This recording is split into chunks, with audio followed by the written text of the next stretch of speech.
Na minha angústia clamei ao Senhor e Ele me ouviu. Muito bom dia para você, que este seja um dia de muitas bênçãos, de muitas conquistas. Vamos levantar nessa manhã com esse pensamento no nosso coração, nas nossas angústias, nas nossas dores, no momento de sofrimento. Nós temos um pastor que ouve a nossa prece, está disposto a nos socorrer, nos conduzir. E o seu chamado nessa manhã para todos nós é que descansemos nos seus braços, confiemos nas suas promessas e vivamos uma vida segura, feliz ao seu lado. Enquanto o sol desponta, nós entendemos, é o relógio de Deus nos chamando para o nosso primeiro compromisso, a nossa primeira responsabilidade de nos encontrarmos com o nosso Criador. Quero deixar com você nessa manhã uma parte da palavra de Deus, do Salmo capítulo 92, o verso 14 e o verso 15, que diz o seguinte: Na velhice darão ainda frutos, serão cheios de seiva e de verdor, para anunciar que o Senhor é reto. Ele é a minha rocha e nele não há injustiça. Salmo capítulo 92, o verso 14 e o verso 15. Aqueles que confiam no Senhor darão frutos em todo o tempo. Serão cheios de seiva e de verdor, para anunciar que o Senhor é reto. Ele é a nossa rocha, nele não há injustiça. Salmo 92, o verso 14 e o verso 15. A cada manhã nesse canal nós estudamos um capítulo da palavra do Senhor. Tem sido fantástico para a minha vida, como experiência para a minha trajetória, estudar a palavra de Deus.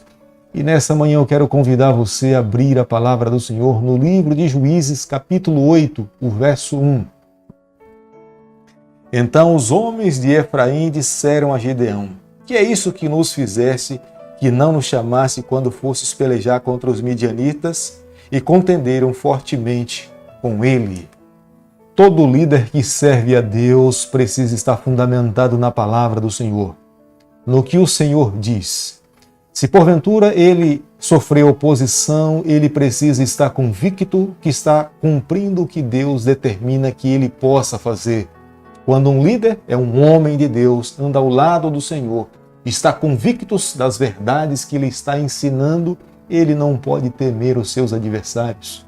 Tendo a certeza de uma coisa, que aqueles que são chamados por Deus, como Gideão um dia foi, ele sabia perfeitamente que muitas pessoas iriam se levantar contra a sua liderança. Embora ele soubesse que estivesse fazendo o melhor para Deus, mas mesmo assim pessoas se levantariam para se opor à sua liderança. Eis a necessidade de líderes e homens e mulheres que guiem o povo de Deus nos dias de hoje, que tenham plenas convicções que de fato têm seguido restritamente o que está escrito na palavra do Senhor. Homens e mulheres que vivem dessa forma podem, no final da tarde, no final do dia, colocar a cabeça no travesseiro, dormir e descansar, tendo a certeza que agradou ao Senhor, por mais que não tenham agradado todas as pessoas que estejam ao seu redor. O que de fato descansa no coração de um líder é saber que de fato fez a vontade do Senhor. No capítulo 8, no verso 1 do livro de Juízes, aqui se dá a primeira manifestação da tribo de Efraim, que 2 séculos depois causaria divisão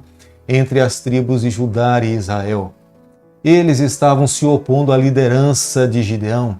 Eles se voltaram para Gideão e queriam saber a razão pela qual Gideão não tinha lhes convocado para lutar contra os midianitas. Nada pessoal tinha levado Gideão a não convidar os eframitas, mas foi uma atitude sensata, sábia da parte de Gideão em não convidar os eframitas para lutar contra os midianitas. Gideão era da tribo de Manassés. Quando Jacó convida, ele faz uma distinção entre a tribo de Manassés e a tribo de Efraim.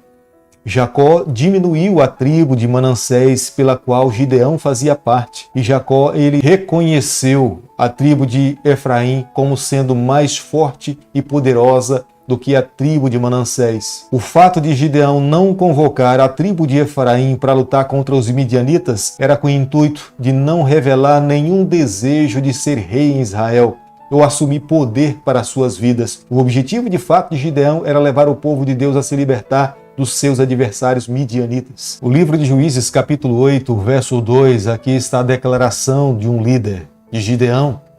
Ele se volta para a tribo de Efraim e fala: não são os rabiscos de Efraim melhor do que a vindima de Abiezer? Gideão estava dizendo que o que de fato sobrava depois da colheita das uvas era muito melhor do que se colhia nos campos. Ele estava fazendo referência ao que um dia Ruth colheu nos campos de Moabe. Abiezer é o clã de Gideão, que significa meu pai forte ajudador. Esse, de fato, era o nome da tribo pela qual pertencia o jovem Gideão. Gideão tem sérios problemas com os homens de Sucote e Penuel. Sucote era uma cidade que ficava no caminho quando se perseguiu os midianitas. Os homens da cidade de Sucote não quiseram apoiar a Gideão com medo de que os midianitas um dia voltassem e se vingassem do povo de Deus. Eles estavam com falta de fé, eles não creram que Deus de fato os libertaria para sempre. Com receio da vingança dos midianitas, eles não ajudaram a Gideão nessa batalha. O mesmo acontece hoje com muitas pessoas. Tem pessoas que não creem no que Deus pode fazer pelo seu povo e se receiam se envolver na batalha. Há muitos que desconfiam dos métodos divinos e ficam com medo de se colocar por completo, usar os seus dons para que o reino do Senhor possam avançar e ficam então receosos de se envolver nessa batalha. É a mesma coisa que aconteceu com os homens de Sucote. Mas creio que Deus nos convida hoje, agora pela manhã, a renovarmos a nossa confiança no seu poder, crermos no que Ele poderá fazer por cada um de nós e nós teremos a certeza que alcançaremos a vitória. No capítulo 8 do livro de Juízes, o verso 6, nós vemos claramente que os homens de Sucote não quiseram nem dar alimento para os israelitas. Eles estavam com medo de represálias. Eles sabiam que os midianitas estavam num número muito maior. Como é que eles poderiam perder uma batalha para 300 soldados? Com medo da represália, eles se esquivaram em querer ajudar a Gideão e aos seus soldados. Mas pelo poder de Deus, os israelitas venceram os midianitas e o nome do Senhor foi enaltecido naquela batalha. Destemidamente, Gideão destruiu a cidade de Sucote e Penuel depois de retornar de ter expulsado os midianitas das suas terras. Deus estava ao lado de Gideão. Deus concedeu muitas vitórias para esse juiz. Era um homem que se colocava nas mãos do Senhor. Da mesma forma, Deus concedeu a vitória a Gideão e ao povo do Senhor. Eles venceram a 2 reis, Zeba e Salmuna. Desta forma, ele estava se vingando da morte de todos os seus irmãos patrícios. Juízes capítulo 8, verso 23, fica evidente que Gideão não queria reinar. Depois dessas vitórias, claramente o povo reconhecia que havia algo especial sob a liderança de Gideão, mas Gideão entendia que ele não deveria ocupar um lugar que pertencia exclusivamente a Deus. Fica muito claro para nós quando olhamos para o futuro e vemos o povo do Senhor pedir para Samuel um rei. Fica muito evidente para nós que não deveria ter sido nomeado um rei, porque esse lugar deveria ser ocupado exclusivamente pelo nosso Deus.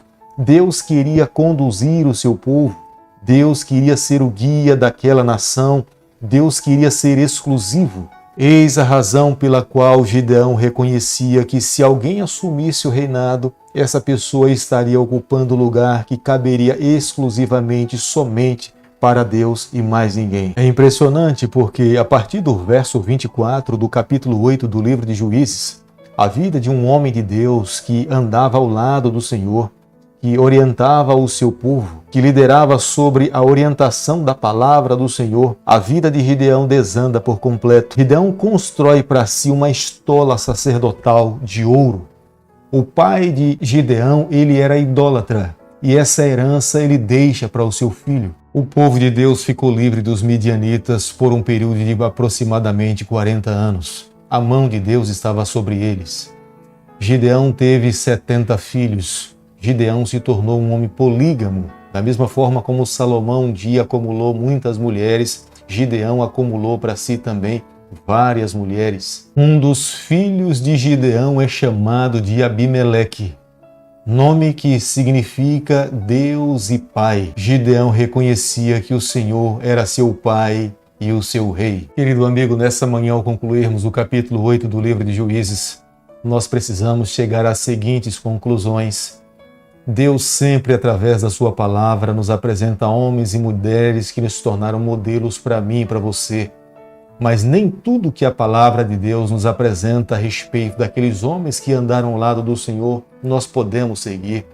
Da mesma forma como Deus conduziu a vida de Gideão, era um homem de Deus, a palavra de Deus nos apresenta algumas falhas no seu caráter. E quando olhamos para os seus erros, para as suas falhas, nós precisamos nos apegar nas suas virtudes. Mas os seus erros nós precisamos evitar.